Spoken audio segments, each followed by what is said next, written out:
Hi there. I promised our 6 children and 12 grandchildren that I would tell a story about Santa Claus to all the other children and all the adults who still have Christmas in their hearts. So go get the hot cocoa and your favorite cookies for Christmas, and let's get ready to hear a Christmas story. What do you say? A lot of you may not have heard this story before, but it's called The Last Real Christmas Tree. Okay, y'all ready? Okay, here we go. I saw a truck of Christmas trees, and each one had a tail. The driver stood them in a row and put them up for sale. He strung some twinkling lights and hung a sign up with a nail that said, "Fresh Christmas trees," in big red letters. Fresh Christmas trees for sale. Now he poured himself hot cocoa in a steaming thermos cup, and snowflakes started falling as a family car pulled up.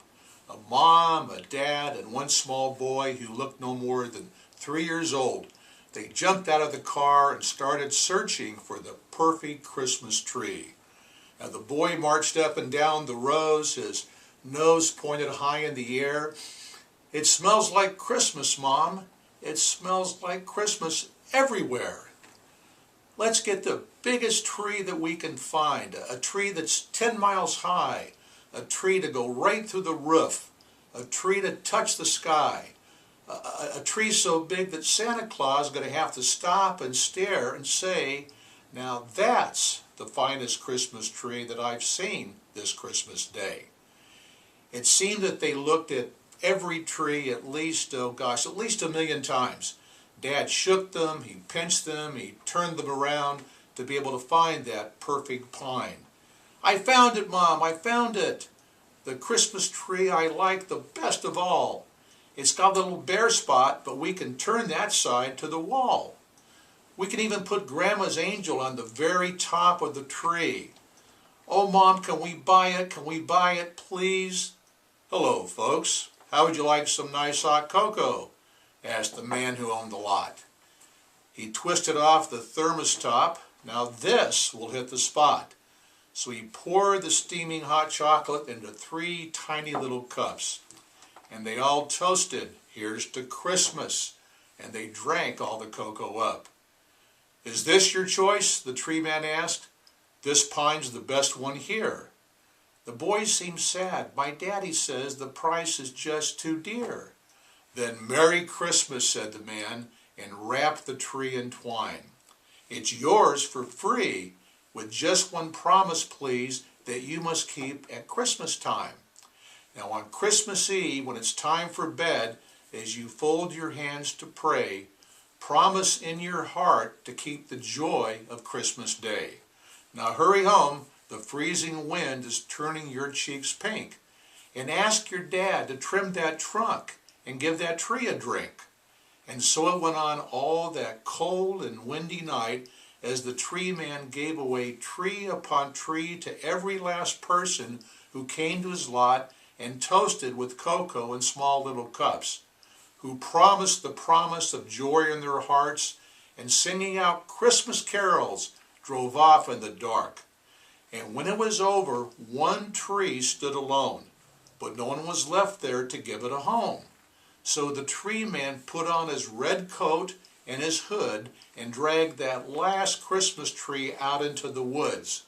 He left the pine right by a stream in the cold so the woods' homeless animals could make it their home.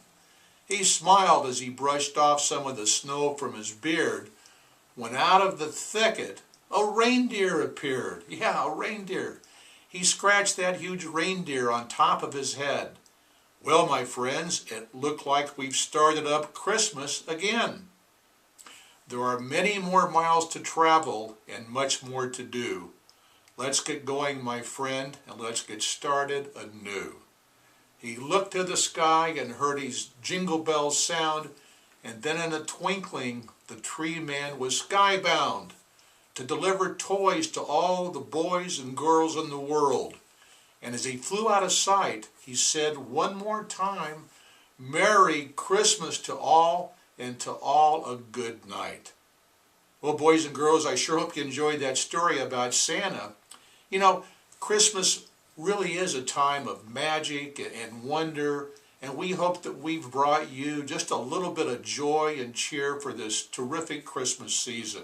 Because Christmas really is a time for being with our families and our friends to get together and share all the joys and all the prayers that make this time of year so special to grown-ups and little children alike. And it's a time to remember the reason for this season, that very special gift, little baby Jesus that was given to us over 2,000 years ago. And to remember the story of that old guy. Remember Ebenezer Scrooge? Yeah, he learned the hard way the true meaning of Christmas was to keep the spirit of Christmas in your heart every single day throughout the coming year. So with that closing thought, I'd like to, on behalf of my entire family and myself, Walt Cameron, wish all of you the very best and the most joyful Christmas you've ever had. And may God continue to bless you, one and all.